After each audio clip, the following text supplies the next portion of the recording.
The Coral Daily Download on Talk Sport with Coral.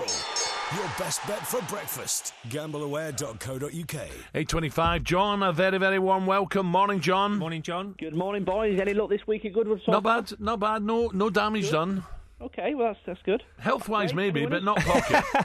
Yeah, definitely health-wise, he's a bit of damage done. But no, I didn't really have. I've not really had a bet yet, John. No. So I'm looking at this weekend. I'm looking at this weekend, especially today as well, and obviously the big race, King George. Marsh is looking good. Goldring could be perfect ground for him as well. And how's the betting going with that race today?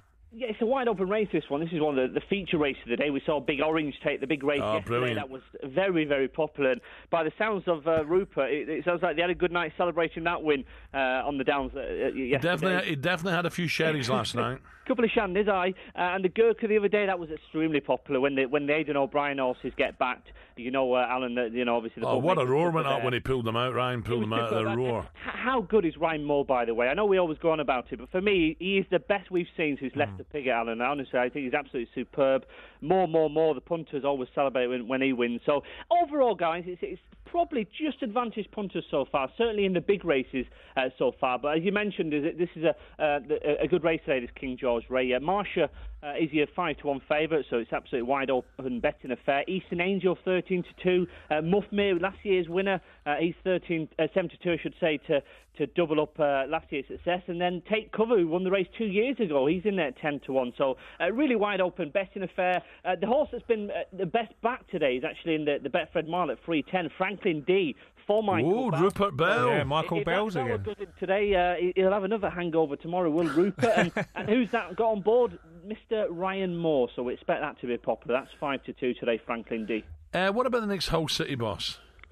Well, we've seen a couple of gambles so far this week in this market, actually. The first one was on Roberto Martinez. He was back from, I think, 3-1 all the way into odds on. He was 8-15 at one stage. But the money we're seeing overnight and over the last couple of days is for Bob Bradley, the former USA coach, who I think is managing in France at the moment. He's 9-4 from 33-1. So which suggests that somebody knows. Well, someone knows. That's not just out of the blue, is it? There's no smoke without fire, is there? No, absolutely not. But just looking at the Premier League odds at the moment, John, are you betting on Manchester United with Pogba in their side, or are you still waiting for the deal to be done, and then will they be shortening at all? No, I think they've already shortened enough, to be honest with you, Ray. There was 6-1 in the summer, just after the season finished. They're now 3-1. Now, obviously, a lot of that is the Mourinho factor, but I think, punters know this deal's going to get made. We've been waiting for a while to get this one over the line, but we expect it to be over the line. So I don't think they're going to shorten too much. Just to put it in perspective, City are 5-2 favourites, United's second best at 3-1, and then you've got the likes of Chelsea 11-2, Arsenal 6-1, Liverpool 8-1. So, the betting suggests there's a very good chance that the title will end up in Manchester next season. Yeah, I feel that way, John. United are the big losers in probably all bookmakers' books, certainly in ours. They're the big losers. They're the team we don't want to win next season. John, what about golf? Have you got a price for Rory to make the cut? Because he's struggling. He is struggling, isn't he? He's 2's on to make the cut, so that suggests he's going to do that. But, what a abysmal round that was yesterday. I have to say, I had a few quid on him to win this tournament, so it looks like I put the mockers on him. He's just struggling at the moment. I don't know what it is with Rory. Certainly on the putting green, guys, it can't seem to work for him. And one guy who certainly had a bad yesterday was Justin Johnson. He 7 was, over. Oh, tell me about it. Who did that back?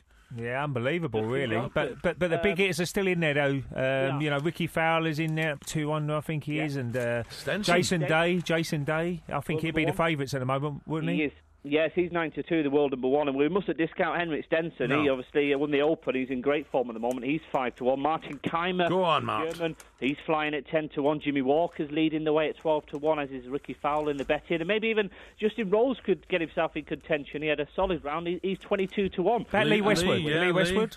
Lee Westwood, I'm just looking further down the bet, 45-1. It'd be great for Lee to get one on the board. And also Sergio Garcia, another player who is yet to win a major. It'd be great if he could win one. He's 28-1. So, look, it's all to play for. Unfortunately, Rory doesn't look like he's going to be contention on Sunday evening. Hopefully he'll make the cut and play himself in. And obviously Justin Johnson, he's got all to do today to make the cut. But, yeah, it's all to play for, guys. The world number one, Jason Day, is top in the betting. But we're seeing plenty of money for the likes of Stenson and Keimer. Brilliant, John. Thank you. Have a great day. Thank you, John Hill from Coral. More sporting odds again on Monday morning on the Alan Brazil Sports Breakfast. The Coral Daily Download on Talk Sport with Coral. Your best bet for breakfast. GambleAware.co.uk.